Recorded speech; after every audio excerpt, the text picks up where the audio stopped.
From the wonderful world of make-believe, we bring you the story of the Great Cat Family.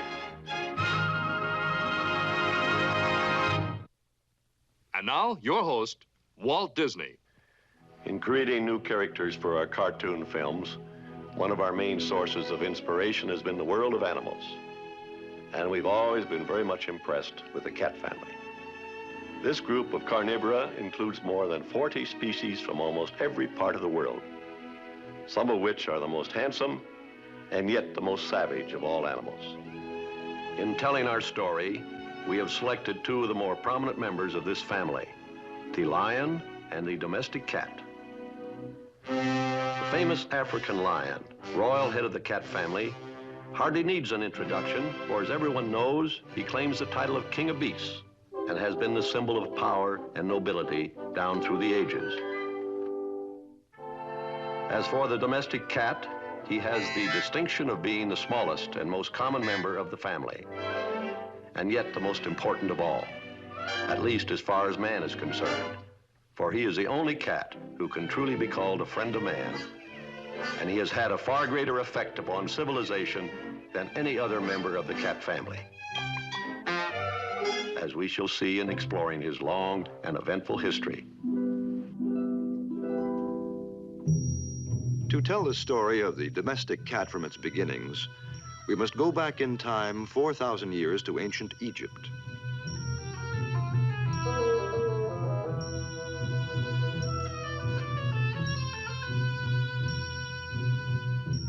The history of the cat's first association with man can still be found in the monuments of those early times.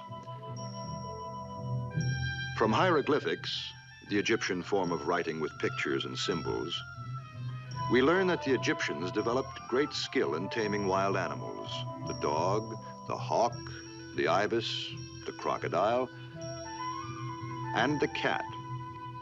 It is believed that the cat was originally the wild African Kaffir cat. Cut, cut, cut, cut. Cut, cut, cut. Cut, cut, cut, cut, cut, cut, cut. Cut, cut, cut, cut. Through infinite patience, the Egyptian won the confidence of the wild, unpredictable creature. Cut, cut.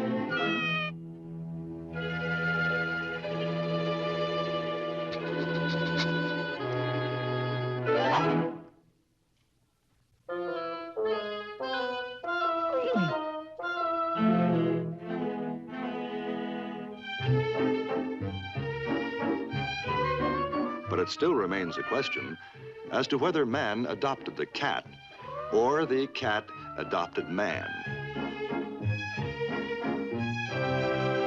While the Egyptian utilized the cat to destroy the mice which threatened his food supply, the cat in turn utilized the Egyptian and his house for his own comfort and convenience, but always remaining aloof and mysterious and completely independent. It must have been these qualities which impressed the Egyptians, for they looked upon the cat as a superior creature. He became a symbol of greatness. To them, the sun rose and set in his eyes, and he was worshipped as a god. But even sacred cats can't live forever. And when a cat died, he was given a funeral as elaborate as a pharaoh's.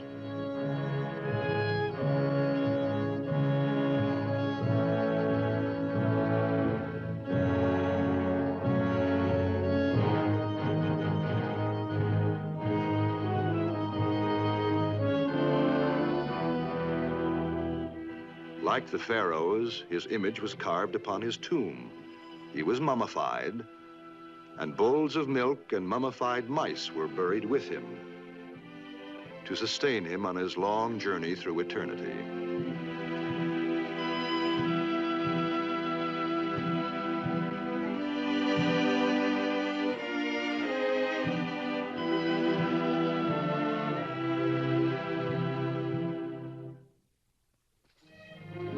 Thus, pampered as they were, the cat population increased until finally the cats outnumbered the Egyptians. But even in such great numbers, they remained just as precious and just as sacred as ever. And it was considered a major crime to smuggle a cat beyond the borders of Egypt. In those ancient times, just as they are today, laws were occasionally broken. At the risk of death, cats were smuggled through Egyptian customs.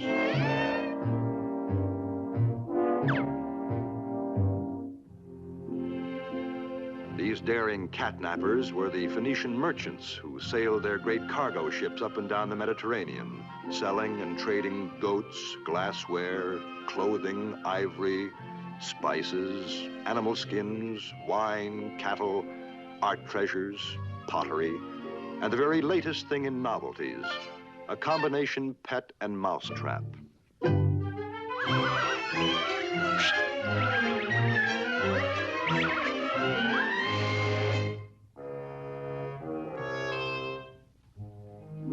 In the new countries, the cat was no longer sacred. He was merely a cat. He might live in a palace and be the favorite of the king, or he might find his place in a humble peasant's cottage. But whatever the case, he accepted his fate and went on about his business of catching mice, finding comfort, and producing more cats.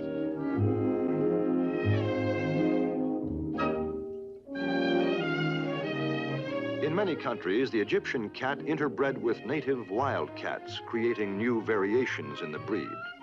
They, in turn, created still more variations. As the centuries passed, the cat began to migrate to other parts of the world, going the way of commerce either as a passenger or stowaway. Thus, the cat was well on his way to becoming one of the most common and most important of man's domestic animals.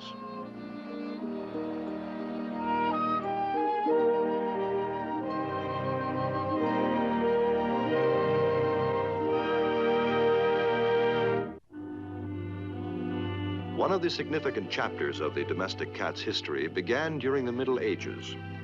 By this time, he was a common household pet in all the great cities of Europe. A cat sunning himself on the window ledge was just as familiar a sight as a flower pot. But the cat was never a freeboarder. He paid well for his keep in terms of service to mankind. His contribution was so great that it actually changed the course of human history. Through the centuries, man's very existence has been continually threatened by a treacherous and deadly enemy, the rat. These destructive and vicious rodents swarmed the cities, devouring vast food supplies and spreading the Black Death, the dread bubonic plague. A disease so deadly that at one time a single epidemic wiped out 1/4 of the population of Europe. Thus, the rat has killed more people than all the wars in history. Man's greatest single weapon against this army of death and destruction was the cat. For he was naturally equipped for hunting in the dark underworld of the rat. On velvet paws, he moves in silence. His sensitive whiskers act as antennae to feel his way through the darkness. The pupils of his eyes expand to take in every particle of light. With lightning-fast reflexes, he strikes swiftly.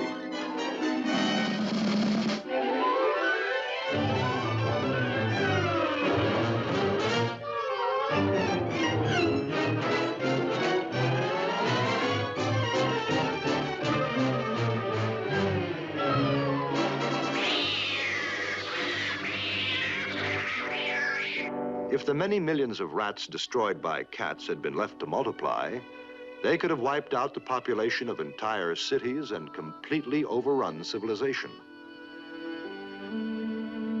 But the cat was not always rewarded for his great service to mankind. There was a black chapter in history when cats were condemned and persecuted. A dark age when the world was haunted by strange fears and superstitions. It was believed that evil spirits traveled the earth in human form. and thousands of innocent people were hanged or burned at the stake for witchcraft or sorcery.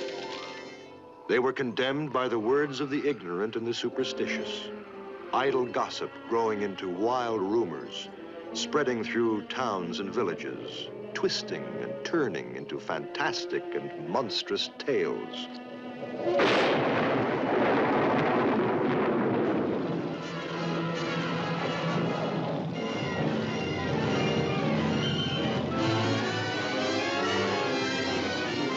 It was commonly believed that storms were caused by people who possessed supernatural powers. And anyone who dared travel by night could be accused of black magic and blamed for any sickness or death in the community. For night was the time of evil spirits. Since the cat was by nature a creature of the night, he too aroused suspicion.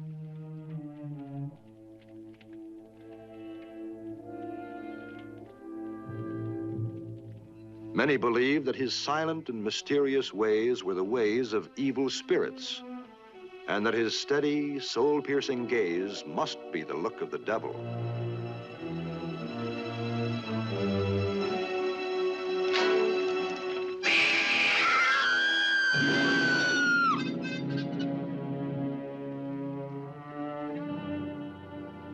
It was the evil eye, I tell you. I could feel his black spell creeping over me. And all at once he turned into a terrible demon and came flying at me, screaming like the voice of doom.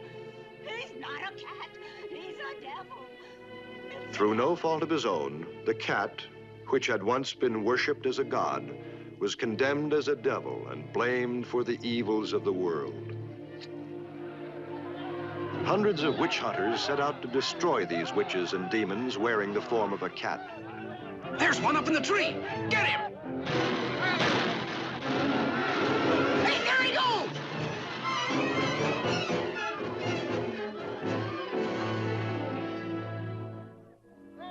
During the Reign of Terror, hundreds of thousands of cats perished. And for a time, the domestic cat was threatened with extinction. But fortunately, some survived to carry on the species, to resume their place in human society.